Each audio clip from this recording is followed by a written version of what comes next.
बिहार में कुछ बड़ा होने वाला है। मुख्यमंत्री नीतीश कुमार जब जब ललन सिंह, विजय चौधरी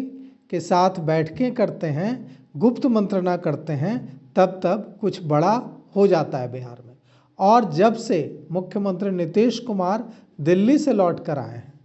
प्रधानमंत्री नरेंद्र मोदी और गृह मंत्री अमित शाह से मिलकर आए हैं, तब से लगातार वे ललन सिंह, अशोक चौधरी, प्रधान सचिव दीपक कुमार, विजय चौधरी, अशोक चौधरी के साथ मीटिंग्स कर रहे हैं और इन मीटिंग्स को लेकर कयास लगाए जा रहे हैं। आज फिर एक अणे मार्ग में मुख्यमंत्री नीतीश कुमार ने मंत्री विजय चौधरी, केंद्रीय कैबिनेट मंत्री ललन सिंह के साथ लंबी बैठक की है और यह जो गुप्त मंत्रणा हुई है, इसमें क्या बात हुई है यह किसी को नहीं पता। सब कयास लगा रहे हैं और हम भी कयास लगा रहे हैं कि इस मीटिंग में क्या बातें हुई होंगी। इस मीटिंग में जो हुआ सो हुआ। उसके बाद मुख्यमंत्री नीतीश कुमार ललन सिंह को छोड़ने उनके आवास चले गए, ललन सिंह के आवास, और मुख्यमंत्री नीतीश कुमार ललन सिंह को लेकर उनके आवास पहुंचे, उन्हें वहां ड्रॉप किया और फिर वहां ललन सिंह के साथ मीटिंग की। इसके बाद मुख्यमंत्री नीतीश कुमार वहां से निकले, तब उनके साथ अशोक चौधरी भी थे, गाड़ी में वापस आए। अब कहा जा रहा है कि यह जो मुलाकात हुई है आज पूरे दिन एक अणे मार्ग में और फिर ललन सिंह के घर पर, उसके पीछे की क्या वजह है, इसे लेकर 3-4 तरह की बातें सामने आ रही हैं। पहली बात आ रही है कि कैबिनेट का विस्तार होना है और जनता दल यूनाइटेड और भारतीय जनता पार्टी के बीच विभागों का बंटवारा होना है और उसे लेकर मंत्रणा चल रही है कि किसे मंत्री बनाना है, किसे कौन सा विभाग देना है। दूसरी बात कि निशांत कुमार को राजनीति में लाना है और भारतीय जनता पार्टी की ओर से यह दबाव बनाया जा रहा है नीतीश कुमार पर कि निशांत कुमार को आगे लाया जाए और जनता दल यूनाइटेड पार्टी की कमान निशांत कुमार को दी जाए, क्योंकि यह वक्त आ गया है जब नई पीढ़ी को नेतृत्व देने की ज़रूरत है।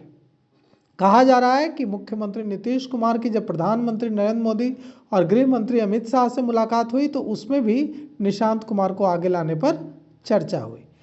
तीसरी बात कही जा रही है कि नीतीश कुमार भारतीय जनता पार्टी से खुश नहीं है और नीतीश कुमार फ्रीडम चाहते हैं, जबकि भारतीय जनता पार्टी उन पर दबाव बना रही है, उनको फ्रीडम नहीं दे रही है। इसलिए नीतीश कुमार चाहते हैं कि किसी भी तरह से वो पहले वाली स्थिति यानी बड़ा भाई की स्थिति में आ जाएं और भारतीय जनता पार्टी के दबाव को अपने ऊपर जो उन पर दबाव बना रही है भारतीय जनता पार्टी, उसे कम करके रखें। अब इस बार यह तो हालत नहीं है कि वे राष्ट्रीय जनता दल के साथ जाने का डर दिखाकर भारतीय जनता पार्टी को कंट्रोल करें, क्योंकि ऐसी सरकार बन नहीं सकती। और जोड़ तोड़ कर अगर एक एक विधायक बसपा, AIM, लेफ्ट, सारे विधायकों को जोड़ तोड़कर अगर ऐसी सरकार बना भी ली जाए तो भी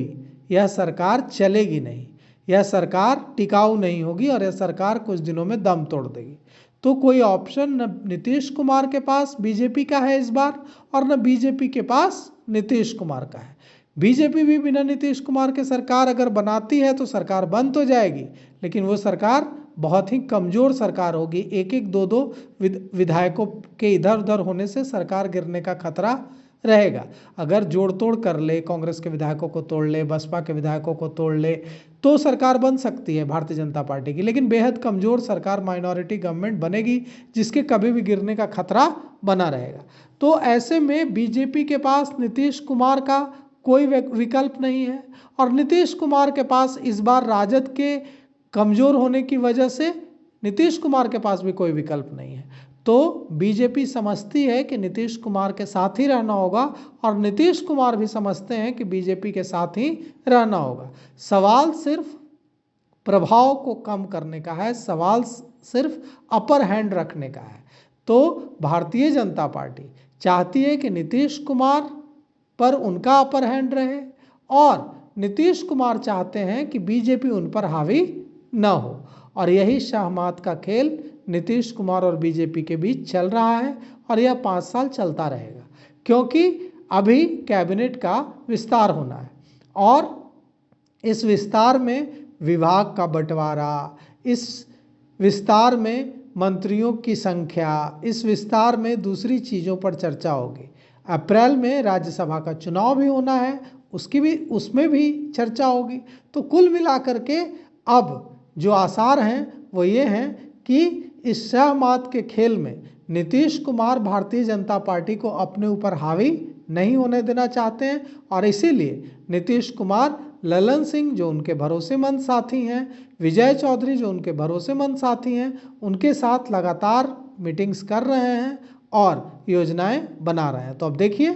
1-2 दिन में पता चल ही जाएगा कि विजय चौधरी, ललन सिंह और नीतीश कुमार की जो अंदरूनी गहन गुप्त मीटिंग हुई है इसमें किन चीज़ों पर फैसला लिया गया है।